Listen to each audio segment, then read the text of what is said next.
This is 5 in 10 from Skywatch TV, 5 topics in about 10 minutes for Monday, November 20th, 2023. I'm Derek Gilbert. You'll find us on YouTube at 5 in 10. If you subscribe there, click the bell for notifications, but then stick around after the break because I'll tell you how to guarantee we never get canceled. Topic number 5 today, the changing narrative on Ukraine. The Washington Post just over a week ago ran a story that kind of slipped by under the radar.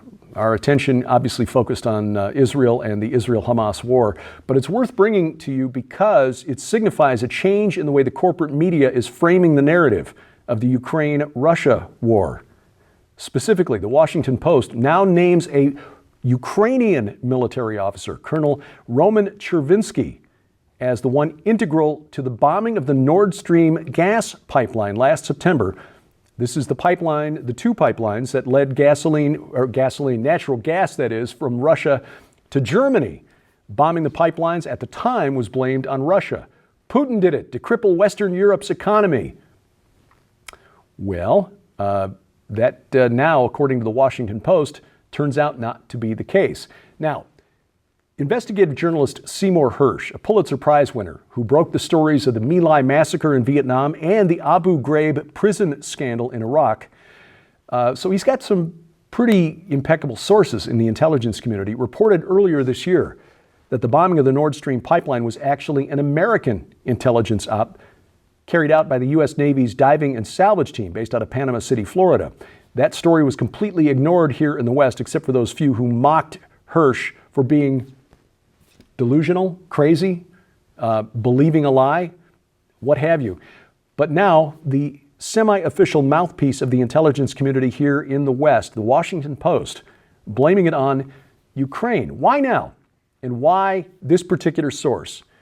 This is the deep state here in the United States signaling to Volodymyr Zelensky and the political class in Ukraine that no more checks are coming, that while they will talk the talk of backing Ukraine against Russia, the fact is the war between Ukraine and Russia has been lost. The 5-month counteroffensive by the Ukrainians has failed, and now the attention of the West, the United States, the UK, NATO, is on the Middle East, and especially with the risk that China may take advantage of the situation to do something regarding Taiwan. The United States no longer wants to be tied down in Ukraine, and the narrative from the political class here in the United States is reframing Ukraine as perhaps not the good guys that they've been depicted since Russia invaded last February. Speaking of Taiwan, that leads to topic number 4, where it appears China may be on the verge of finding a way to reintegrate the island without having to fire a shot. Taiwan's opposition parties have agreed to run a joint campaign in the upcoming election in January, which raises the chances that a pro-China administration may take over in Taipei. The two parties we're talking about here, Kuomintang and the Taiwan's People's Party, announced plans this week to run a united campaign. They had a meeting on Wednesday and decided to set aside differences and decided how to divvy up power between the two nominees put forward by their parties. Vice President Lai Chang-te of the ruling Democratic Progressive Party has led the opinion polls so far, but if you've got the two opposition parties now combining forces, there is a greater chance that a party open to discussing reunification with China might take power in Taipei. Beijing sees the island as its territory and has never ruled out using force to bring it back under its control. For its part, the United States has pledged, both under Trump and under Biden, and in fact, administrations for years have pledged to support and defend Taiwan against a Chinese invasion. But if the Taiwanese themselves elect parties that are open to reintegrating with China, kind of the way Hong Kong has been brought back into China, what are we going to do about it? For their part, the Chinese Communist Party would prefer to take Taiwan intact. Taiwan is the home of the world's largest semiconductor manufacturing companies that power the computers running everything from your phone to the device that's recording this program. China would prefer not to bomb those out of existence before retaking the island. The question is, if this political shift in Taiwan leads to reunification, what will the United States do about it? Topic number 3, speaking of changing narratives, Israel. It is happening as we expected, the narrative on Israel from the corporate media here in the West has shifted from sympathy in the days following the terror attacks of October 7th to skepticism, to openly condemning Israel for the ongoing ground offensive in Gaza. Specifically, and of course, we're seeing a lot of this coming from our academic institutions here in the West, colleges and universities, where kids have been brainwashed. And I say this as one who was accused of being brainwashed 40 years ago by my parents when I was going to a liberal arts college, that they are just not seeing reality for what it is. The director of a sexual assault center at a major Canadian university, I'm not going to name it or name her because she's now a former employee. Her termination was almost immediate after this open letter was published, signed an open letter to the government of Canada denying that women were raped during the terror attacks on October 7th. This letter addressed to all members of Canada's Parliament. I quote from the letter, "We, the undersigned, residing in so-called Canada, urge Canadian political leaders to end their complicity in the ongoing massacres and genocide in Gaza, occupied Palestine." This letter is titled, "Stand with Palestine, call on political leaders to end their complicity in genocide." Called on members of Parliament to resign after Prime Minister Justin Trudeau refused to demand a ceasefire, and the signatories criticized opposition leader Jagmeet Singh for having, quote, repeated the unverified accusation that Palestinians were guilty of sexual violence, end quote. The problem with that claim here is that there are eyewitnesses who have testified to seeing it with their own eyes and video evidence, rather horrific video evidence recorded with GoPro cameras. Those are little action cameras you strap to your chest or your head normally when you go skiing or something, so that the Hamas terrorists could document their acts of terror against Israeli Jews. That video is available for anyone who wants to watch. Note that the Belgian parliament this past week declined an offer to view the 40-minute video compiled by the Israeli government from the GoPro videos uploaded to the internet by Hamas terrorists. So the information is out there. Yes, the rape kits were not handed out within 48 hours of the attacks. The IDF was just a little busy at the time because there were still terrorists on the ground in some of those communities in the Negev. Well, again, the director of the Sexual Violence Center at that Canadian university, now a former employee. But isn't it remarkable that not only has it taken 6 weeks for the narrative to shift from sympathy for Israel to, free Palestine, but in 3 years we've gone from hashtag believe women to hashtag believe women unless they're Israeli Jews. Topic number 2, the revolving door. 2 high-level officials with the Food and Drug Administration here in the U.S. involved in vaccine oversight have accepted jobs at Moderna just months after signing off on licensing the company's COVID-19 vaccine. This is according to an investigation by the British Medical Journal, a respected medical publication, not a right-wing conspiracy theorist website. The report, written by Peter Doshi, who's associate professor at the University of Maryland's School of Pharmacy and a senior editor at the British Medical Journal, reveals a long-standing revolving door between the FDA and pharmaceutical companies, similar to one that exists between defense contractors and the Pentagon, but I digress. Both FDA employees named in the investigation, Dr. Jaya Goswami and Dr. Doran Fink, worked in vaccine regulation during the COVID-19 pandemic and joined Moderna shortly thereafter, whose only product at the time was its COVID-19 vaccine. Moderna is not Pfizer, a company that has many products out there in the marketplace. Moderna was formed specifically to market the mRNA jab. It got approved, and 2 of the principals involved in the approval process now high-paid employees of Moderna.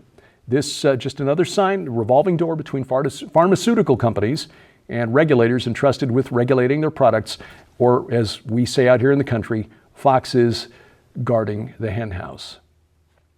Coming up, in Canada, the Mounties always get their man, even when he's a goat. That's ahead on 5 and 10. We want to make sure that you're aware of the largest giveaway of the year in the We Are Legion Grand Collection. When you order the We Are Legion Grand Collection from SkywatchTVStore.com, you'll receive We Are Legion for We Are Many, dominions, cosmocrators, and Washington, D.C. unmasking the ancient riddle of the Hebrew year 5785 and the eminent destiny of America by best-selling author Dr. Thomas Horn. Divided We Stand, the globalist scheme for a one-world government by Lieutenant Colonel Robert McGinnis, and The Prince of the Power of the Air and the Last Days, Satanology, History, Prophecy, and Technology by Jeffrey W. Martis. But we're just getting started. This must-have collection also includes the breathtaking 2-hour documentary, The Secret Destiny of America, on DVD, featuring Dr. Thomas Horn as he reveals who the God on America's Great Seal and U.S. $1 bill really is, why 72 pentagrams in the Capitol Dome are used to control the ancient cosmocrators who rule the nations, the coming incarnation of Antichrist, and much, much more. But that's not all. With the holidays just around the corner, now's your chance to save big and receive solid bonus merchandise absolutely free. Because also included in the We Are Legion Grand Collection are any number of brand new, super quality, overstock gift books, DVDs, or audio sets to add to your library or to give away as gifts this coming holiday season. Sold separately, these items hold a retail value of nearly $150. Yours now for your donation of only $35 plus shipping and handling, so act quickly. You can scan the QR code on your screen using the camera app on your phone for instant access to this special opportunity. This is the largest giveaway of the year, just in time for the holiday gift-giving season, and is available only while supplies last, so don't delay. Visit us at skywatchtvstore.com or call 1-844-750-4985 and ask for the We Are Legion Grand Collection now. Item number 1 today, dial 911 if you're a sad goat. The Quadra Island Royal Canadian Mounted Police said officers responded to a report of someone repeatedly shouting help from a ravine. The person who heard the calls was afraid that somebody had fallen off the cliff, needed help, called for emergency responders to arrive. The RCMP, true to form, got there very quickly. Said in the report, quote, further investigation revealed that the help heard was actually a sad goat from a neighboring goat farm. It's actually not that funny because the goat in question was a mother whose kids had just been separated from it, so it was calling out for its babies. And to be fair, the person who made the call heard the call coming from a ravine, so it was possible that somebody had fallen from a trail and actually needed help. So kudos to the person for calling, kudos to the Mounties for showing up, and we know that the mama goat will soon get over it as the kids begin to grow. Just a word of advice, if you're going to shed a tear for the mother goat, which is understandable, please try to do so quietly so that your neighbors don't mistakenly call 911. We're coming up on a significant year, not just because 2024 is a presidential election year, it was also prophetically significant. According to the Essenes, who were writing more than 2,000 years ago. This is part and parcel of the last book by Dr. Tom Horn, We Are Legion, for We Are Many, contributing chapters from Lieutenant Colonel Robert McGinnis, Josh Peck, yours truly, and others. The series based on this book continues this week on Skywatch TV. Lieutenant Colonel Robert McGinnis joining us on the panel. Joe Horn moderating the discussion, which you can watch right now at skywatchtv.com. You can also see it on our over-the-air partner networks. You'll find our broadcast schedule, skywatchtv.com/channels. It's also available right now at Apple TV and Roku. If you've got one of those set-top boxes, make sure you've got the Skywatch TV channel for your device. You can also watch it right now at our YouTube channel for the main Skywatch TV program at Skywatch TV Now or rumble.com/Skywatch TV. You can also watch it right now at our mobile app. And this is important because our mobile app, powered by a Christian company, this is our app. We will not be canceled from our app. So if we suddenly disappear from say a video sharing site, we will still always be on our app. And it's compatible with iOS, Android, and Amazon Kindle Fire phones and tablets. It's absolutely free, and we have links to the app stores at skywatchtv.com. Thank you for watching as we keep watch. I'm Derek Gilbert, and this is 5 in 10 from Skywatch TV.